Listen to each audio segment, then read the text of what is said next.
My name is Jacob Roebuck. I am the writer, producer for the film Camp. So I was in California doing some work there, and I got my arm twisted into working at a camp for abused and neglected kids, and I really didn't want to be there. I had plenty of other things going on.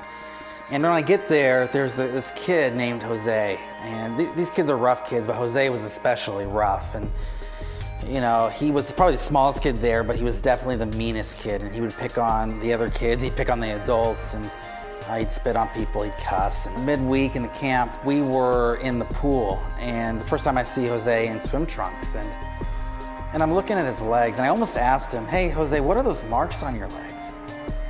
And then I realized that they were cigarette burns. There were about 10 or 12 on each leg. And the people that were supposed to love him hurt him. And it broke my heart. That is the essence of the story that we want to tell with Camp the movie. The film is a drama about a guy named Ken who, not unlike myself, gets roped into going to this camp, only he has a lot of ulterior motives for being there. He gets paired up with one of the worst kids at camp, and through the course of the story, ultimately has to make a decision about, is he going to be selfish and do what he really wants, or is he going to give this kid unconditional love? The stakes are going to be pretty high for him in the story, in the film.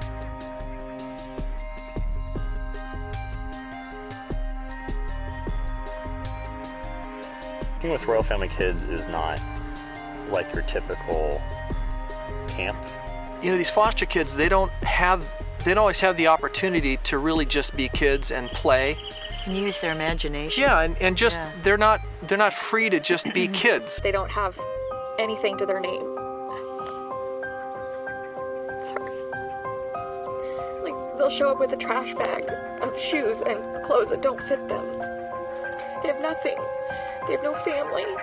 I saw where hair had been pulled out of their head. I saw the burn marks. We've had kids here that had cigarette burns on them. We've had kids that have been abused in the worst way you could ever imagine. And I'm very angry with the adults that put them in that position. Being in foster care sometimes builds a lot of anger.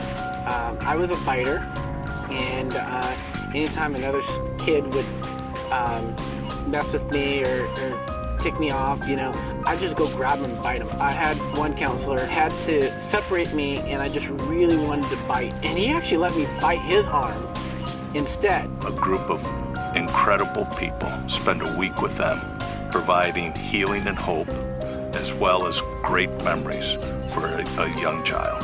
I had a guy, James. He was 11, and nothing sort of appeased him. I said, James, what do you want? What can I do to help you? And I was pretty out of patience by then. He just said, I want my dad to get out of jail. And started crying. And I have, you know, my father actually was an alcoholic. We hugged and we cried together, and we prayed for our fathers together. And as we were walking up to the dining commons, I was complaining to my wife that I did not want to be at a camp for abused children on my birthday. And from behind us, I heard this little guy speak up, and he said, I've never had a birthday. What do you mean you've never had a birthday? I mean, it was so much a given, you know, in my life. I can't fix everything here, but I know for Jason, I can do something. So I ran into town to the Kmart in here, and I got him a watch. And my wife says something just, you know, that literally changed Royal Family forever. She said, I wonder how many other kids here don't experience a birthday party. And we find out none of the children, none of the kids we took to camp that year had ever had a birthday party. Counselors and staff, they stand around there crying because they get it. They understand in those birthday moments that something is severely screwed up with our world. If you've got the innocence of 6, 7, 8, 9, 10, 11-year-old children who've never experienced something that we think this is what it's all about to be a kid. That night, we got back to our cabin and opened her birthday box. And inside was one of those little, the jars of FARP, You know that it's like the little putty in the jar that makes the farting noise. So I just started kind of playing with it, and she just got the giggles, started laughing hysterically. I got the giggles, and we hadn't really connected up until that point very much because she was so quiet. Only the boys were supposed to get the fart, the girls weren't supposed to get it, and we got the one box that had it in there. I've never seen the boys eat more bacon at any other place in the world than at a Royal Family Kids Camp. It's disgusting. They will pile their plate up with bacon, and they will consume the whole plate. And you say, well, that's dangerous. Yeah, it probably is. But that's a big thing at camp. They've never seen or had that much bacon. And his counselor said, okay, George wants to do the swim test. And again, he was the littlest kid at camp that year, so he's a little tiny little guy. And he starts going like crazy, and he is just scared, just maxed out. And he's doing his dog paddle and kicking like crazy, and everyone in the pool area is cheering him on. There was so much screaming. Just People screaming, came running go to see what was George, going on. go George, go George. It was like he just got a gold medal in the Olympics, okay? He gets his band, and it's like the best treasure he could ever have. He worked with this counselor to be able to do that, to achieve that. And when everyone was, cheering him and praising him, it was so important to him. And that's kind of like, a lot of these kids don't get that. A lot of kids that come to our camp, they don't get that positive reinforcement. She couldn't read. She hadn't been to school. She wasn't in school. So I would sit there with her each night and read her letters and stuff. And, when I saw her face, like, as I was reading them to her, she's like, that one's from you. And I was like, yep, that one's from me. And she said, can someone else help me? Because I want to write you something.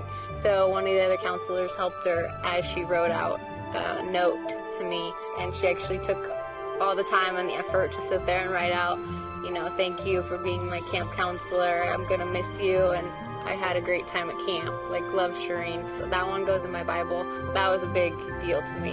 One of my campers asked me, how much do you get paid for this? And just could not believe. I said, I volunteer. I'm here because I love you and I want to see you and I want to be with you for a week. And is that everyone is just total dorks the whole week and they don't care because you just go all out for these kids. Creating a safe place for these kids for a week to just be who they are and love them exactly where they're at is probably the most powerful thing we can do for them. Like he says, you feel like you're poking the devil in the eye. Yeah, that's what it's like. You know what you're doing? You're punching him right in the nose. That's what it's like. You stand right up there and you grab him by the throat and you punch him right in the nose. That's what we do every week. We asked ourselves, have we done anything that's been this hard ever in our life? No. So we sat around, we cried out every tear we had. We loved the children to the best of our ability. And as we went around the room, we all said, I don't think I could do it again. And then someone said it. How can we not? Yeah, how can we not do it again? Camp is going to be an awesome film that hopefully inspires the audience to get involved with the lives of abused and neglected kids. Camp will be released to 100 cities around the United States. Many of the places where we're going to be showing the film are also places that have a camp similar to the one we based the story in the movie off of. We're really excited about this because it's going to give those camps an opportunity to really share their story and recruit volunteers and get more people involved with these kids who desperately need adults who love them unconditionally. Thanks so much for your support. We'll see you at the movies.